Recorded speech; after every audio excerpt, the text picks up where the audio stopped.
올해 2025년 우리가 크리스마스 시즌에 시편 말씀과 함께 또 선지서는 미가서 말씀을 묵상합니다. 사실 지난 주일부터 시작된 본문 말씀, 우리가 어저께 말씀으로 오늘 이제 미가서 2장을 묵상을 합니다. 미가서의 특징은 오늘 우리가 잠시 2장을 읽어봤지만 굉장한 하나님의 그런 그 경고의 메시지, 너희들에게 내가 심판하겠다. 하나님의 그 법정에서 하나님께서 심판하시는, 백성들을 심판하시는 그런 메시지가 울려 퍼지면서 동시에 그런 정말 칠흑같이 어두운 그런 흑암 속에 있는 그들 백성, 죄악 가운데 있는 그들에게 한 줄기의 빛의 그런 소망의 메시지가 이렇게 교차하면서 나오는 그런 선지서입니다. 여기 우리 매일 성경을 통해서 여러분들도 보셨겠지만 이 미가 선지자는 이제 BC 8세기 중엽부터 이제 7세기 초엽까지 그 당시에 이제 그 활동했던 선지자죠. 우리가 1장 1절에 보면은 이 유다의 왕들 요담과 아하스와 히스기야 시대다 이렇게 얘기하죠. 이 시대가 그 국제적으로 볼 때는 이제 아수르 제국이 굉장히 팽창할 때였습니다.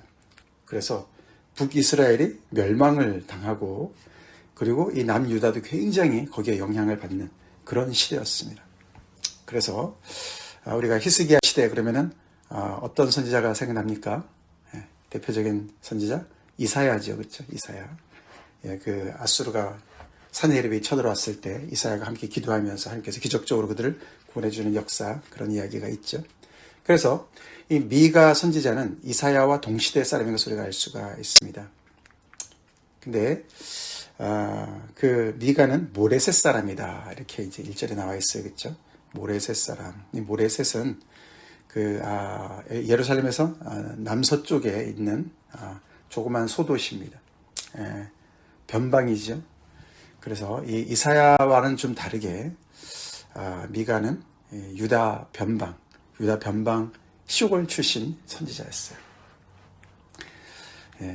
그래서 그런지 굉장히 그런 측면에서 이 예루살렘 중심이었던 인물이 아닌 이사야와는 달리 변방의 어떤 그런 측면에서 이 유다의 그런 그 권력층들, 지도자층들의 그런 비리를 굉장히 신랄하게 고발하는 그런 내용이 들어가 있습니다. 그래서 그 당시에 그렇게 북이스라엘은 멸망을 당하고 또 남유다도 거기에 많은 영향을 받았죠. 그런 모든 이유가 결국에는 1장, 오늘 2장을 읽었지만 1장 앞에 부분에 보면은 그 시작이 북이스라엘 사마리아에게 임하는 하나님의 그런 심판, 그렇죠? 그 얘기가 나왔고 결국 그들에게 보면은 우상들을 섬기는 그들의 영적인 음행을 하는 그런 죄악의 내용을 잠깐 언급을 했습니다. 그리고 그 영향이 북사마리아에서 남쪽 유다까지 쭉 내려오면서 결국은 예루살렘에까지 미쳐진 그런 상황을 이 미가가 굉장히 애통해하면서 애가를 짓는 얘기가 그 1장에 나왔었어요, 그렇죠? 그래서 너무너무 두려운 하나님의 심판이 임하고 너무나 이 땅이 치욕을 당할 것인데 이 백성은 정작 깨닫지 못하고 있는 그런 상황을 그가 여러 그런 시적인 표현을 했습니다. 그러면서 이제 2장에 들어와서 그 이유를 우상 숭배에 대한 죄악도 언급했지만 더 구체적인 그런 죄악들을 오늘 2장에서 밝히고 있죠. 그래서 시작은 북이스라엘의 이야기로 시작했지만 결국은 이제 남유다 이야기로 넘어와서 이 예루살렘을 중심으로 한 그들의 죄악을 이제 정말 이렇게 밝혀주는 얘기죠. 특별히 2장에서 오늘 읽은 내용에서 보면은 결국 그들의 사회 속에서의 어떤 악행들을 낱낱이 고발하고 있습니다. 결국 하나님께서 고발하시는 것이죠, 그렇죠? 하나님께서 우리가 1장 2절에 보면은 백성들아 너희는 다 들을지어다. 그래서 온 열방의 백성들을 하나님께서 증인으로 불러 세우시고 땅과 거기에 있는 모든 것들아 자세히 들을지어다. 그러면서 주 여호와께서 너희에게 대하여 증언하시되 주 여호와께서 재판장에 앉으셔서 당신의 백성들의 죄를 밝히시는 거예요. 그것을 미가를 통해서 밝히시는 것이죠. 그래서 하나님께서 강림하셔서 그들을 구원하라서 강림하신 것이 아니라 그들을 심판하러 강림하신 그런 불꽃 같은 하나님의 그런 엄유하신 거룩하신 앞에 이들의 죄악이 낱낱이 드러나는데, 그 내용이 우상숭배제로부터 시작해서 그들의 결국은 삶의 질서까지 공동체를 완전히 파괴하는 그런 사회의 불의와 그런 어떤 그 악행을 고발하는 내용이 바로 이 장에 나옵니다. 1절부터 우리가 11절까지 조금 보면은 그들이 무엇을 했습니까? 그들은 이제 이 미가 선지자 입장에서 그들은 유다 상류 지배층들을 얘기하는 것입니다. 권력층들을 얘기하는 것이에요. 그들이 침상에서 죄를 꾀하고 악을 꾸미고 날이 밝으면 그 손에 힘이 있으므로 그것을 행하는 자는 화 있을진저, 그렇게 표현합니다. 손에 힘 있는 자들이겠죠. 그래서 뭔가 가지고 있는 자들이죠. 지배층들을 얘기하는 것이죠. 그들이 밤중에 죄를 꾀합니다. 모의를 합니다. 그리고 날이 밝으면 그것을 실행합니다. 그런 자들에게 화가 있을 것이다, 그렇게 시작을 합니다. 그들이 어떤 꾀를 꾸몄습니까? 2절에 구체적으로 나오죠. 밭들을 탐해서 빼앗고 집들을 탐해서 빼앗았다, 차지했다. 여기 탐한다, 내 이웃의 것을 탐하지 말라, 10계명의 제일 10번째 계명 아니겠습니까? 우리가 10계명에서 자세히 배운 적이 있지만은 그 10번째 계명이라고 해서 가장 작은 죄를 얘기하는 것이 아닙니다. 그렇죠? 10계명의 그 구조는 그것도 수미 상관 구조죠. 그러니까 앞에 중요한 것, 뒤에 중요한 것을 함께 이렇게 처음과 마지막을 중요한 것을 배치를 한 그런 구조로 되어 있죠. 탐하는 것이 결국은 우상숭배고, 우상숭배가 하나님을 부인하는 것과 직결되어 있습니다. 그렇죠? 1계명과 2계명과 직결되어 있어요. 그래서 이들이 밭을 탐하고 집을 탐하는 이유가 하나님 이외의 다른 것들을 탐하는, 의지하는 것이죠. 그게 바로 우상숭배죠. 그래서 이들은 그런 것을 계획하고 실행에 옮길 수 있는 모든 여건이 주어진 가진 자들의 그런 입장에 있었던 사람들이었던 것 같습니다. 그래서 이웃의 그런 그 삶의 터전을 다 강탈을 했다, 그렇게 고발을 합니다. 사실 북이스라엘이 멸망하기 직전에 그들은 굉장한 부를 누렸었습니다. 여로보암 2세 때, 그렇죠? 그건 남유다도 마찬가지입니다. 아수르 제국이 약간 침체했을 때 그들은 상대적인 어떤 그런 부를 많이 누렸습니다. 그래서 북이스라엘도 이 우상숭배와 그런 정말 사회의 죄악으로 가득 차 있지 않았습니까? 남유다도 마찬가지고 그 당시의 사회상을 고발하고 있는 것이죠. 참 예나 지금이나, 그렇죠? 이렇게 조금 힘이 있거나 뭔가 주님께서 주신 은혜를 받은 사람들이 그 은혜를 감당하는 것은 늘 위험하고 두려운 일입니다. 그렇죠? 두려운 일입니다. 오늘날도 마찬가지 아닙니까? 그렇죠?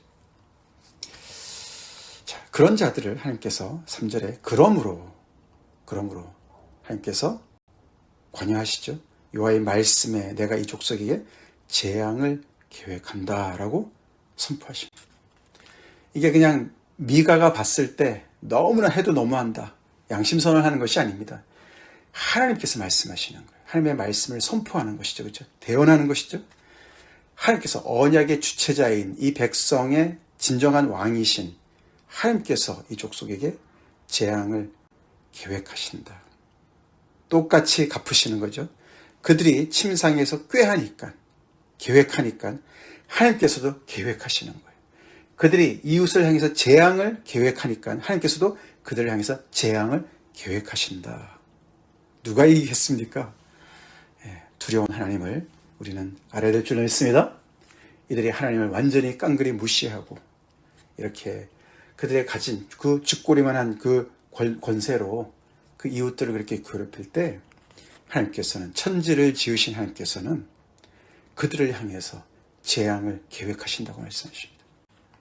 그래서 이 미가서를 보면 우리가 하나님의 엄청난 은혜도 나오지만 두려우신 하나님의 심판의 메시지도 같이 나옵니다. 우리가 이 두 개를 잘 받아야 될 줄로 믿습니다. 하나님은 언약에 신실하시기 때문에 순종하는 자에게 정말 만대로 축복도 해주시지만 이렇게 하나님의 약속을 거스르는 자들에게 악인들의 그 길을 굳게 하시는 그런 분이신 것을 다시 한번 우리가 말씀을 통해서 보죠. 너의 목이 이에서 벗어나지 못할 것이요, 너희가 교만하게 다니지 못할 것이다. 재앙의 때가 곧 임할 것이다. 그렇게 말씀을 하십니다. 그래서 그 밑에 4절을 보면은 결국 그들에게 슬픈 노래를 지어서 부르는 내용이 보면은 그들이 그렇게 정말 교만을 떨고 다 차지할 것 같이 그냥 뭐 부동산 투기를 다 해가지고 말이죠. 집들과 밭들을 그냥 계속 자기들 것으로, 하나님께서 원래 그렇게 안 하셨어요. 그렇죠? 지파별로 다 그 집안별로 다 나눠주셨는데 그걸 다 그냥 독식하는 이들한테 온전히 망하게 될 것이다. 내 백성의 산업을 옮겨서 내게서 떠나게 하고, 결국은 그들에게서 떠나게 하고 밭을 빼앗아서 패역자들한테 하나님께서 주셨다라고 너네가 그렇게 슬픈 노래를 지어서 부를 것이다. 다 차지하려고 그러다가 그들의 목까지 다 빼앗기게 되는. 그래서 하나님의 이 그들을 향해서 그 계획하시는 재앙은 이 율법의 그 정신과 비슷해요. 그렇죠? 율법의 그 기본적인 정신은 보복 등가 원리라 그러죠. 눈에는 눈, 이에는 이. 그렇죠? 그래서 그들이 행한 그대로 하나님께서 갚아주시는 거예요. 당하면서 자기들의 죄를 깨닫게 하시는 거죠. 그렇죠? 내가 이렇게 했었는데 내가 그대로 당하네. 그런 원리로 하나님께서 이들을 다루신다는 것을 볼 수가 있습니다. 그래서 너희 회중에, 여호와의 회중에서 분깃에 줄을 댈 자가 너희 중에는 하나도 없을 것이다. 그래서 그렇게 잘 나가던 그 지배층들은 하나도 하나님의 이 언약의 축복을 누리는 그 무리 중에, 회중에 들어갈 수가 없을 것이다. 그런 엄청난 심판의 메시지를 전합니다. 이런 메시지를, 미가의 이런 선지자의 메시지를 그들이 어떻게 받았을까? 달게 받았을까요? 쓴소리를 달게 받기가 참 쉽지 않죠? 잘 나갈 때. 그들은 6절에 보니까 미가의 말을 전혀 환영하지 않았습니다. 그들이 말하기를 너희는 예언하지 말라. 그런 얘기 하지 말아라. 그런 얘기는 우리한테 욕하는 거나 마찬가지다. 그렇게 얘기를 하면서 하나님의 말씀을 멀리했다는 거예요. 그러면서 그들이 뭐라고 했습니까? 여호와의 영이 성급하시다. 아니 하나님께서 이 정도 우리가 한다고 뭘 그렇게 또 하나님께서 성급하시게 우리를 또 이렇게 심판하신다 그러냐. 이렇게까지 자기들 멋대로 하나님의 뜻을 왜곡하고 하나님의 정말 성품까지도 자기들이 넘겨짚어서 이 정도 가지고 뭘 그렇게 그 행위가 이러하시다. 그 말도 안 된다. 라고 얘기를 했다는 거예요.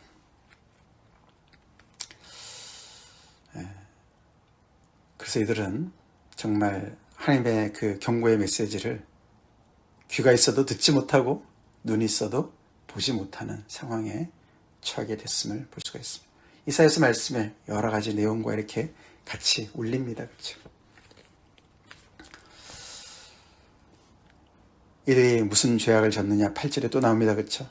근래에 내 백성이 원수같이 일어나서, 참 슬픈 표현이죠. 하나님의 백성인데 하나님의 원수처럼 일어났다고 얘기를 합니다. 스스로 하나님의 백성이기를 거부한 것을 얘기하는 것이죠. 하나님의 원수처럼 일어났다는 거예요. 원수가 바깥에 있는 줄 알았더니 안에 있어요. 그것도 하나님의 축복을 더 많이 받은 권력자들이, 여기 뒤에 더 나옵니다. 3장에 나옵니다. 그 권력자들이 누군지가 자세하게 나와요. 그들이 백성의 원수로, 하나님의 원수로 이렇게 일어난 거예요. 그래서 전쟁을 피하여 평안히 지나가는 자들, 그들을 괴롭힙니다. 이 전쟁을 피하여 평안히 지나가는 자들이 누굴까? 이게 어떤 역사적인 배경을 가지고 있을까? 그게 좀 분분합니다. 이들이 벌써 아까 말씀드렸지만 북이스라엘이 망하는 어떤 그런 그 외세의 침략이 계속 있지 않았습니까? 그럴 때 이런 어떤 국지적으로 이렇게 끌려가고 전쟁에서 패해서 끌려가고 뭐 어떤 이런 상황이 있었던 것 같죠. 그래서 거기서 전쟁의 그 엄청난 어려움을 극복하고 다시 돌아온 그런 평민, 백성들한테 그들이 해코지했다는 거예요. 그들의 겉옷을 벗기고. 아니 얼마나 정말 힘들게 겨우겨우 살아남은 사람들한테, 그렇죠? 못할 짓이죠. 동족에게 그들의 겉옷을 빼앗고 백성의 부녀들을 그들의 즐거운 짓으로 쫓아내고 집을 빼앗으니 말이죠. 그들의 그 정말 스윗 홈을 빼앗은 거죠. 부녀들에게 또 그들의 어린 자녀들에게 나의 영광을 영원히 빼앗았다. 그러니까 이 힘없는 백성들, 일반 백성들, 백성의 부녀자들, 또 어린 자녀들, 그들의 집을 완전히 그냥 이렇게 쑥대밭으로 만드는 그런 악행을 저질렀다. 그래서 하나님의 10절에 그래서 너희는 이곳이 너희가 다 차지해서 너희 혼자 정말 천상천하 유아 독존 혼자 살 것으로 쉴 곳으로 생각했지만 너희가 쉴 곳이 아니야. 일어나 떠날지어다. 이곳이 이미 더러워졌다. 너네는 이곳이 이미 너네가 이 땅을 더럽게 했기 때문에 너네는 끌려갈 것이다. 포로로 잡혀갈 것이다. 그렇게 예언을 하는 것이죠. 북이스라엘은 이미 망해서 끌려갔고 남유다는 히스기야 때 겨우 이제 모면하지만서도 이제 앞으로의 이 예루살렘에 닥칠 하나님의 심판을 예고하고 있는 것이죠. 그렇죠? 그 땅을 더럽힌 것이 제의적으로 하나님 앞에 어떤 그런 신앙적으로 어떤 그런 내용이 여기가 아니라 사회적인 이런 불의를 얘기하면서 그들이 더러워졌다고 얘기합니다. 하나님의 백성으로서 불의를 행할 때, 악행을 행할 때 그들은 이미 더러워진 자들이죠. 그러니 반드시 멸하느니 그 멸망이 크리라. 11절에는 이런 상황이고 하나님께서 이렇게 심판하실 것인데 이런 진리의 쓴소리는 너네가 듣지 않고 만약에 어떤 사람이 일어나서 허망한 말로 거짓말로 너희들한테 포도주와 독주에 대해서 얘기한다면 너희들에게 더 포도주와 독주를 더 많이 주시도록 내가 축복해 뭐 이런 말을 한다면 너네는 그 사람이 선지자다. 저 사람이야말로 진짜 선지자야 라고 얘기할 거야 라고 지금 이렇게 비꼬는 말을 하죠. 자기들이 듣고자 하고 정말 귀에 솔깃한 말만 계속 듣기를 원하는 그런 사람들이었다는 것이죠. 그래서 어떻게 보면 악순환이죠. 그렇죠? 악순환입니다. 이런 자들의 빌붙어서 듣기 원하는 그런 소리를 해대는 사람들이 있는 것이고 그런 사람들이 또 비호하는 그런 종교 지도자들, 거짓 종교 지도자들이 있는 것이죠. 미가는 신랄하게 이 백성들이 어떤 백성들이고 결국은 하나님께서 이 언약에 충실하신 하나님께서 그들이 언약을 파기한 그것을 그대로 그들에게 적용하셔서 결국은 그들이 자기들이 누리려고 했던 모든 것들을 다 앗아가시고 결국은 그들이 쉴 곳, 자기들의 집을 그렇게 크게 넓히려고 했던 모든 것들을 다 상실하고 다 빼앗기고 포로로 잡혀가게 하실 것이라고 얘기합니다. 이렇게 깜깜한 현실이었습니다. 그런 중에 갑자기 12절 13절에 다른 이야기가 나오죠. 다른 목소리가 들립니다. 그렇죠? 야곱아 내가 반드시 너희 무리를 다 모으며 내가 반드시 이스라엘의 남은 자를 모으고 그들을 한 초소에 둘 것이다. 다 끌려가고 망한 어떤 그런 미래, 암울한 미래 속에, 깜깜한 미래 속에 한 줄기 빛이 비치는데 남은 자를 내가 모을 것이다. 한 곳으로 모을 것이다. 한 초소로 모을 것이다. 그 한 초소에 모인 그 무리를 양떼에 비유하죠. 그렇죠? 그래서 하나님의 주체자시죠? 하나님을 목자로 얘기하는 것이죠. 목자가 남은 자들을 다, 남은 양떼를 다시 하나도 빼앗기지 않고 다 찾아서 보스라의 양떼같이, 초장의 양떼같이 그렇게 모을 것이다. 이 보스라라는 곳은 이 요단 동편에 그 에돔 땅에 있는 굉장히 천연 요새와 같은 곳이라고 그래요. 그래서 목축을 많이 하는 그런 곳이랍니다. 그래서 그 지역이 중요하다 보다도 보스라의 양떼 그러면 굉장히 이렇게 보호를 받고 안전한 그렇게 모여있는 양떼를 표현하는 그런 표현입니다. 그래서 이 남은 무리들 다 끌려가죠. 그렇죠? 뿔뿔이 흩어진 그 양떼들 얼마나 두려웠겠습니까? 그렇죠? 근데 목자 되신 하나님께서 그 한 사람 한 사람들을 다 불러서 안전한 곳에 한 초소에 다 이렇게 모아서 하나님께서 보호하시는 그런 그림을 보여주시는 거죠.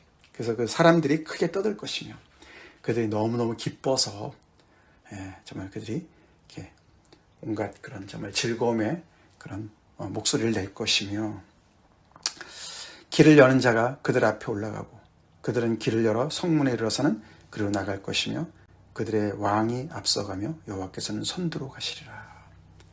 그래서 마치 여전히 그들 주변에 원수들이 그냥 가득한데 여호와께서 선두에 딱 쓰셔서 왕으로서 그렇죠?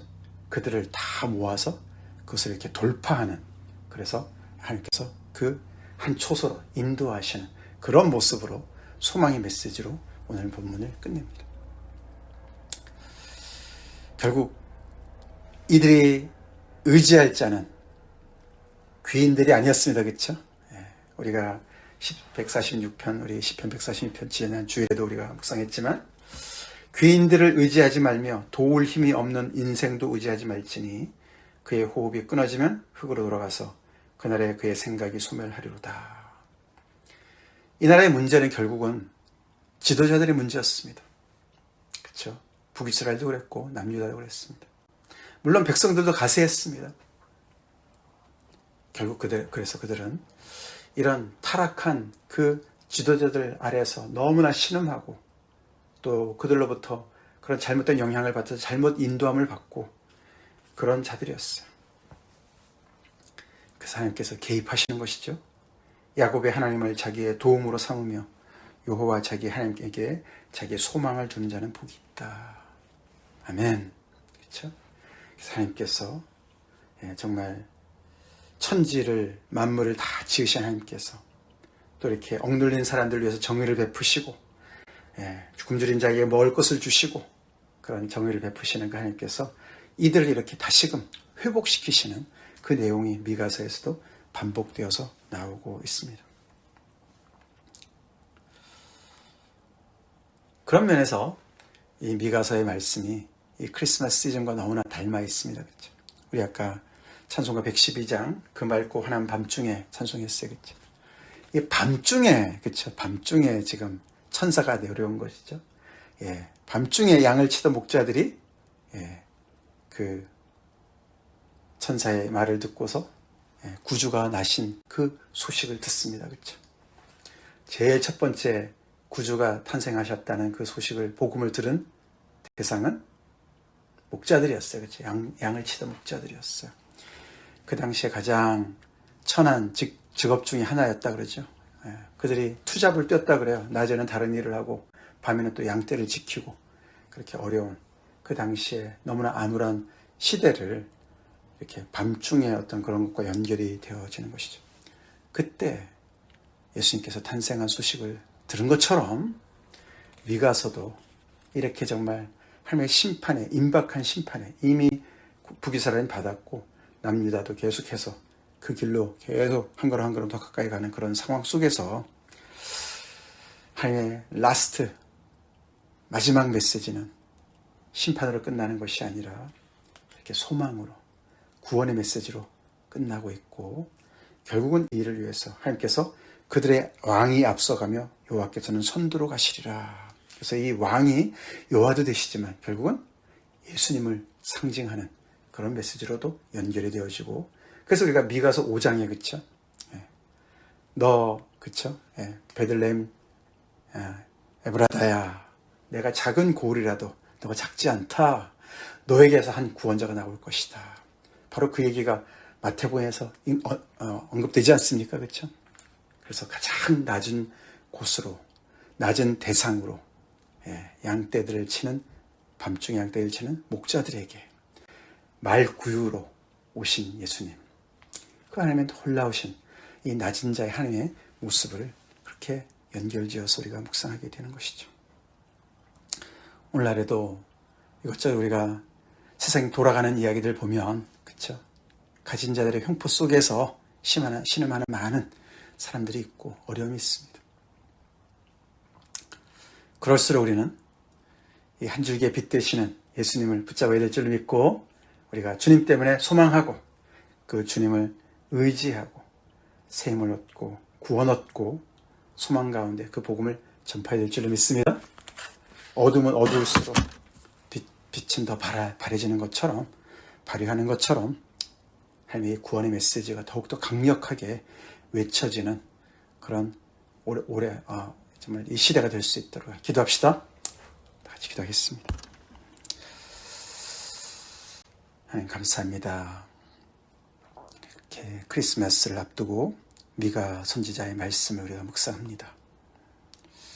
하나님의 백성이면서 원수를 행했던 그들에게 엄중한 심판의 경고를 주시지만 들을 귀가 없었던 그들, 혹시 그들의 모습이 오늘날의 교회의 모습이고 우리의 모습이 아닌지 돌아봅니다.